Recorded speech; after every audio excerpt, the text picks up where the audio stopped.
ভাই কী পরিবর্তন হলো? আপনারা যে এত বড় বড় কথাবার্তা বললেন, আমরা তো সেটা দেখছি না। এটার প্রভাব নির্বাচন ব্যবস্থার উপরে পড়বে না?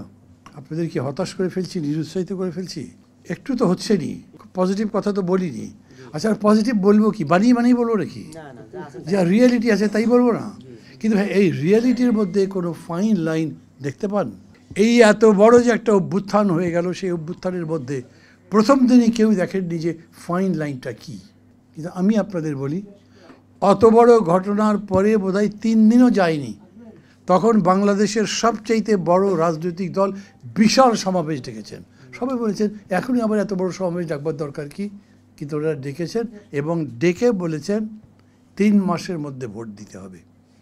তখন পর্যন্ত, এবং আমি আমার মতের কথা বলছি, এখন পর্যন্ত সারা দেশের মানুষের কাছে ওই দলটা হলো সবচাইতে জনপ্রিয়।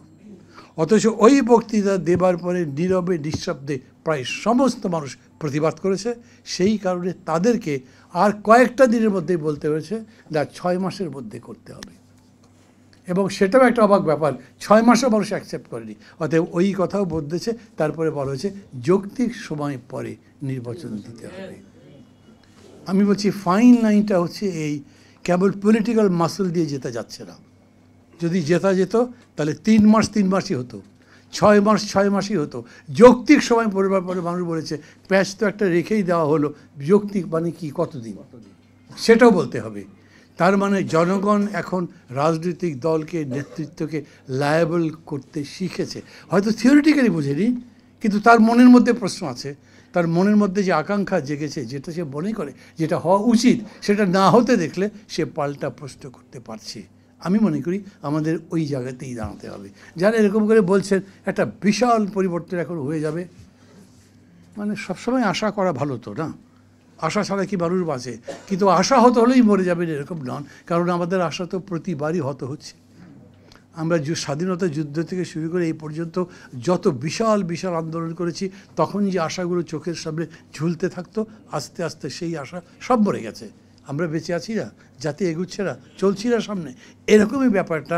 এখনও আশাটা সামনে রেখে লড়াইটা করতে হবে, এবং সেই লড়াইটা ঠিক মতো করতে পারতে হবে। আরও একটা বিষয় বলি, সেটা হচ্ছে মানে যাদের কাছে মনে হচ্ছে এই নির্বাচনে খুব গুণগত পরিবর্তন হবে না, কিন্তু আমি মাহমুদুর রহমান মান্না কেন জানি ভাবি যে এইরকম হতে পারে। বহু জায়গাতে মার্কা পারবে না, ভালো মানুষ, গুণ মানুষ তাই পছন্দ করবে। হয়তো দেখবেন যে বড় মার্কা বিশাল বিশাল মিছিল করছে, কিন্তু ভোট পাচ্ছে যার অনেক বড় মিছিল হয় নাই, কিন্তু লোকে মনে করে এই লোকটা ভালো, তাকে ভোট দিয়ে দেবে। উনি জিতবেন কি না তাও আমি বলছি না, কিন্তু ভোটের ব্যবধান যে হবে সেটা আমার এতদিনকার অভিজ্ঞতা, আমার 6 সেন্স, পেছন থেকে কেউ আমাকে বলছে এই পরিবর্তনটা হবে। আমি নিজে এই রকম জিনিস দেখছি। আমি মনে করি বলাটা চালিয়েই যেতে হবে। আমি ডক্টর ইউনূসকে খুব সাপোর্ট করি যখন উনি বলেন, আপনাদের কথা বলেন, যা বলতে চান তা বলে, আমাকে সমালোচনা করতে চান সমালোচনা করেন, নাহলে আমি ভালোভাবে শিখবো কীরকম করে। উনি যদি কথা বানিয়েও বলেন তবু কথাটা ভালো, অতএব কথাটা বলতে হবে। এবং সেই কথাই আমি বলছি, মানুষকে তো এখন সিদ্ধান্ত নিতে হবে। নির্বাচন খুব ভালো হওয়া দরকার, আমি তো মানি, সবাই মানবে। যার কাছে যান তিনি বলবেন নির্বাচন ভালো হওয়া দরকার।